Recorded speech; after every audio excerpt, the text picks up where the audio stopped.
2 problems to avoid. 1,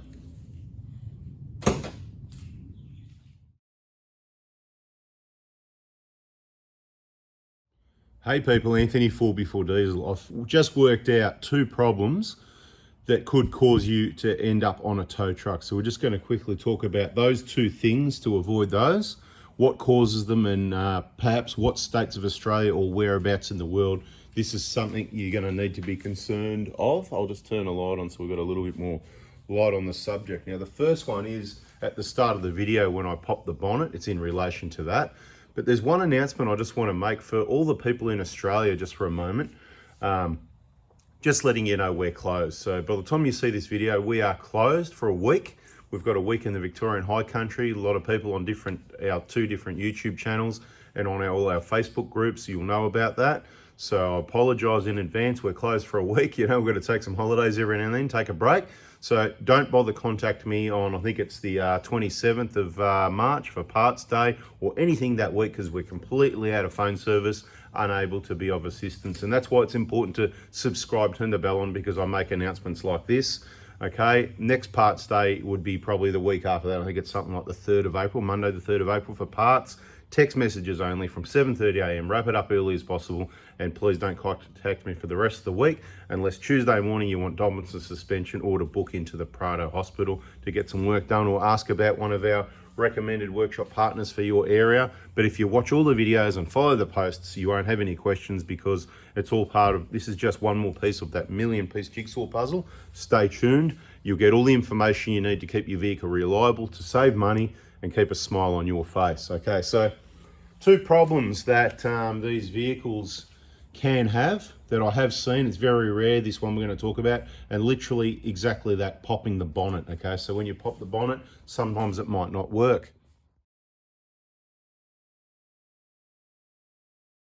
Most of you people probably have not experienced this at this stage, right? So there's your bonnet latch, obviously.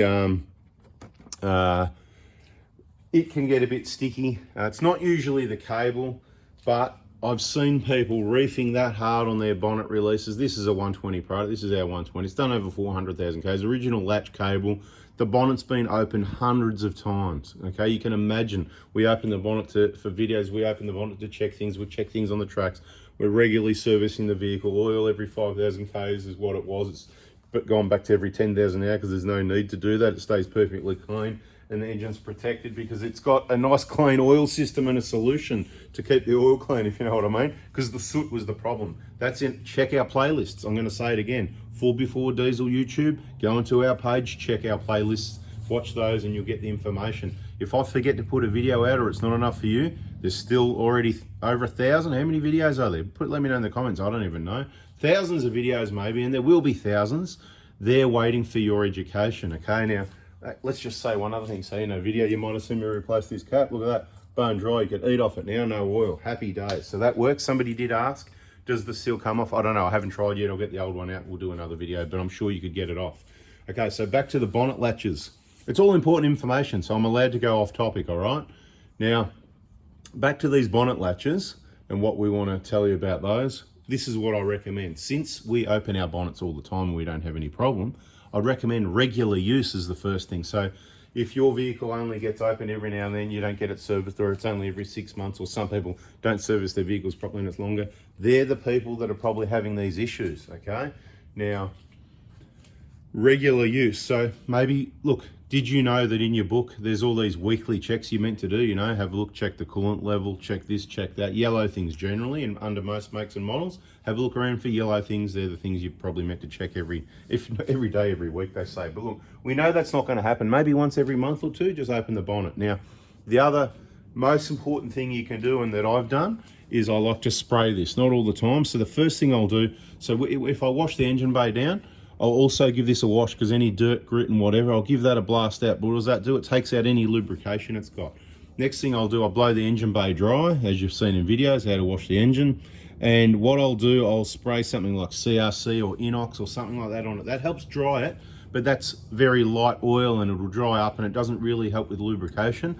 Then I'll spray some lithium spray grease, which you can also get the Inox brand or those cheap brands from Repco, whatever. So I highly recommend regularly open your bonnet, and if you do every now and then, if you're not washing it, you just need a little bit there.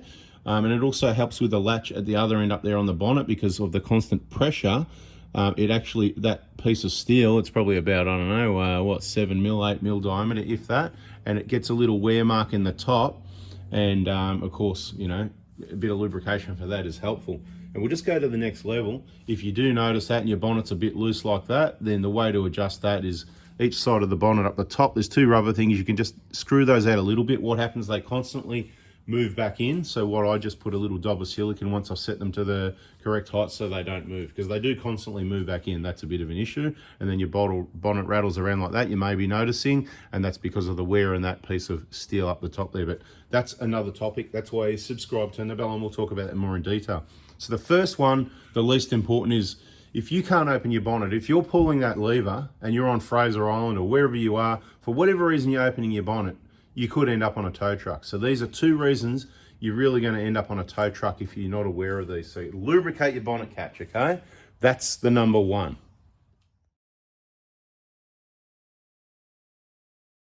And it really doesn't matter if it's the Hilux, same thing, lubricate the bonnet latch. Actually, I'll do it right now. Here we go. Watch this. A bit of, I've got the inox here. So I'll give you an example of what I would do. I'll just go like that, give it a bit of a spray with inox. I've got a Repco lithium spray grease here that's nearly empty. All right, just give it a bit of, that one's not a good example because we're out, but you know, guess what? That was a little bit of lubrication. That's all you want to do every now and then. And then what you can do is close the bonnet, but not before we tell you about the radiator, okay? We want to talk about radiators for a minute because this is the other reason. Now, you can't see a lot from where you are, but this one's in really good condition. That's the, you know, to bleed the cooling system, you know, all right? I'm not going to try and break it really, but that's quite solid. It's black, it's not white and discolored, okay? If you start to see light colors like a browny, greeny, light colored tinge coming through, you're in trouble.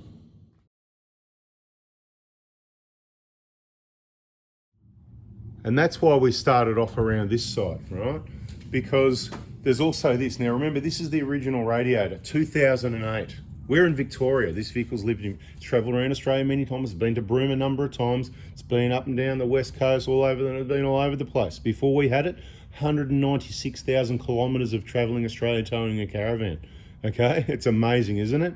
And now another over 200,000 getting fairly hammered as well. So look, at the end of the day, I don't want people to say, oh yeah, these are, you know, oh, they're infamous. They offer breaking. No, they're not. You know, they're a little bit infamous because people break them a little bit. I'd say not many. And we've done a number of campaigns trying to tell people, whatever you do when you're lifting batteries in and out, don't bump this with a grippy, heavy battery. Bang, look, it's not going to break. Look, you know what I mean? I don't want to.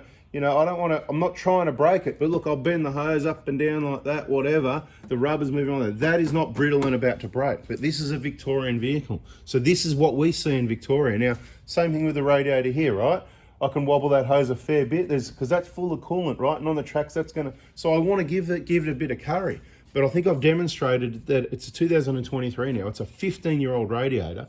There's nothing wrong with it. And that's why up until now, we haven't talked about radiators. But if you take a look at that thumbnail of the car on the tow truck, then you've got the vehicle, and I'm going to use the photo because that's all I've got. I'm going to use the photo to show you again. And this is what I want you to keep an eye out for, especially because we've seen it. We've seen it before actually, but it's very rare. If we're working or living in Northern Territory, top of WA, Queensland, this is where we're going to see it. So you're in the hot climates. If you're in a country that's really hot, this is the sort of thing you got to look out for. Once you get to the higher kilometres, it could be a lot of idle time, a lot of heat in the engine bay and the bonnet's closed, keeping it all in there. So two things you need to do. You need to lubricate that bonnet latch over here, right? There, that one there, that one there.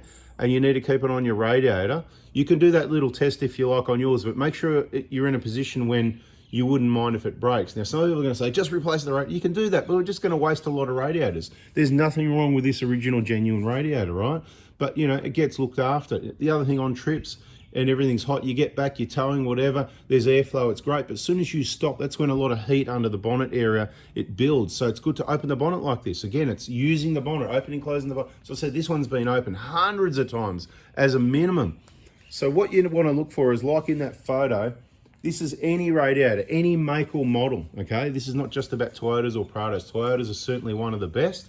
Doesn't matter if you've got the V6 petrol. There's been an engine, I had a vehicle here recently that had an engine rebuild. It had done 1,000 Ks, and it was all because the radiator, the hose broke off and they drove it and cooked it. So you really need to keep it on your temperature gauge.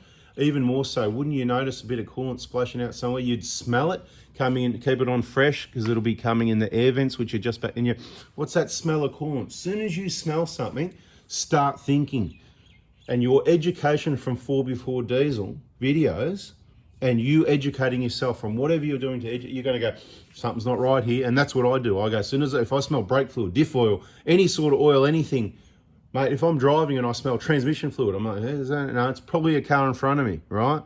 That's another story. Let's not go there. It's probably a car in front of me. It's not usually, we don't have issues with our vehicles. We keep it genuine, keep it simple as possible, really overthink all the modifications to keep the reliability. So what are you looking for? First thing will happen, it'll start to go a bit of a brown color. It could go whitey, greeny. You'll see hairline crack sort of thing in it. If you see that one, I'll try and put the photo up a few times if it works out throughout the video. I have, or I will continue to do so. And again, at the end, have a really good look at it, because it is long gone. The whole area is deteriorated all around here. If you're servicing a vehicle, the idea is preventative maintenance. The whole idea is preventing problems, so you should be looking around for what could be a problem, okay? Just take a good look around, and that's what we're doing, preventative maintenance. Do I want to get stuck with somewhere with my bonnet and it won't open? Not really, right? So that's typically what I do, get a rag down, give it a wipe and a clean up, happy days, right? So servicing and checking a vehicle. Now, this is something, if you watch our playlists, vehicle inspection, which is free. Right, you can watch it for free and inspect your own vehicles. Vehicle and service and inspection, I think it's called something. Service inspection, something like that. It's got a whole heap of videos inspect, and we never talk about this stuff. Why? Because we never see it. I've got to be clear. Here in Melbourne, Victoria, down south, probably in Tassie, probably even in a lot of South Australia, except for the ones that are up further north, these service centres don't see these problems with Toyotas. We don't need to. We don't need to look at the radio. We know it looks good. We don't have any issues. The only time these get broken over here is when people lean on them by accident. They forget, or they're not familiar with vehicles, and that's what they do. It is not brittle, okay? Perhaps unless you're up north where it's hot, and it may be brittle and it may be deteriorated underneath. So suss out your radiator supplies. See what you can get one for. Genuine can be very expensive. I'll tell you now, the 150 Pro, you can get the genuine. It's only about 500 bucks, maybe a little more or less, depends if they've gone up and what your deal, how much they like you or not. So I wouldn't just go and buy one. I would check the price and availability. And then on a day that you don't mind if the vehicle's off the road for a week, that's when you give these a good test. And if they don't break, happy days. You don't need to go crazy on it, like I've demonstrated, right? Just go, go like that, like a bit of course you can break it. It's a bit of plastic, right? But if it's on the way, surely you're going to know about it. And the problem is, if you're banging around on the tracks or outback corrugated roads, this hose is quite heavy, full of coolant, vibrating up and down. And of course, it's just connected to plastic in there. So it's quite heavy. There's leverage or weight. So it's something that is important. I'm actually waiting. I want to replace the radiator in this vehicle, obviously, because it is so old, right? I just couldn't help myself, OCD. It's so old, I want to replace it, but I can't stand waste either. I don't want to sell you injectors if you don't need them, but I do not want it to cost you an engine, so I want to sell you injectors before it's too late, right? And I do want to sell you the injectors so that you don't end up with that counterfeit crap, those remanufactured or other brands we don't believe in. We only believe in brand new, genuine. And to get that, mate, it's my belief that really, to be safe, to get the right thing every time, you go through me Monday morning, 7:30 a.m. That's another story. And, like I said, start of the video, we're closed at the moment. Check our Prado Hospital Facebook page for all the updates so you know when to contact us.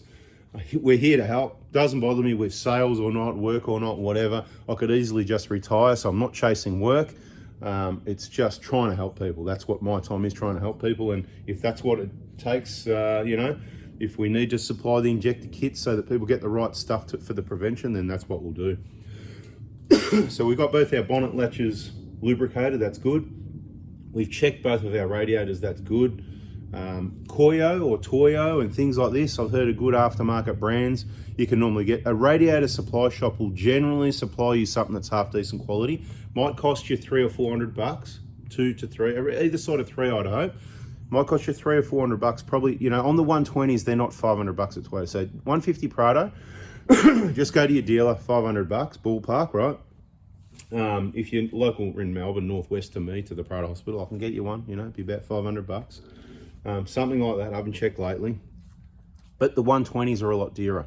So that's where you'll be looking at the aftermarket ones most likely.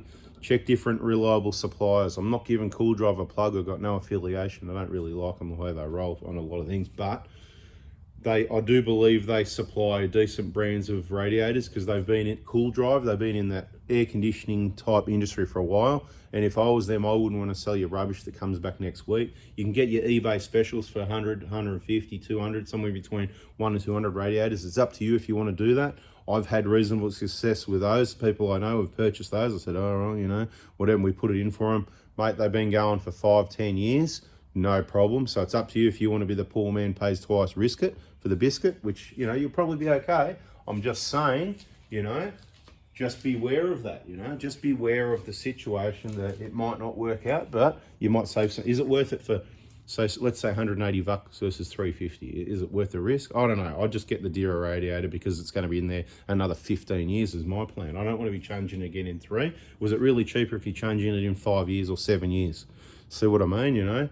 But I believe these Koyos and stuff like that are good quality and maybe even the same manufacturer as that original.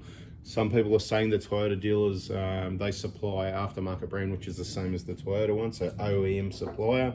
I don't know if that's right or not, but check it out, do your homework. The main thing, I've waffled a lot. That's what I want to do. I wanted to ramble and waffle, but I really want you to understand what it looks like when these radiators deteriorate. So I'm just going to smash those photos, have done and will do, of that deteriorated radiator.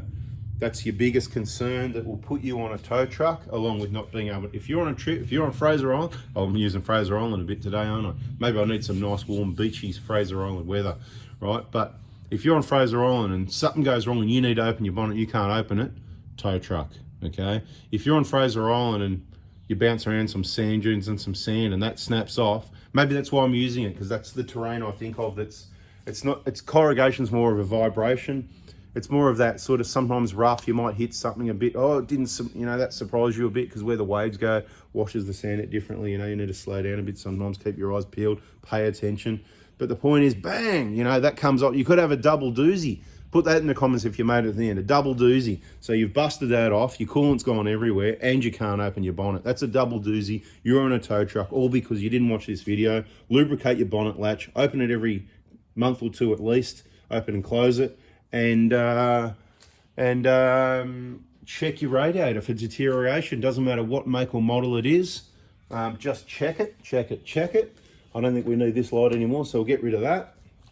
And I believe, on that note, this vehicle, it's a closed case, so bada bing, let's get out of here. Thanks for watching, guys. Like I said, we're closed.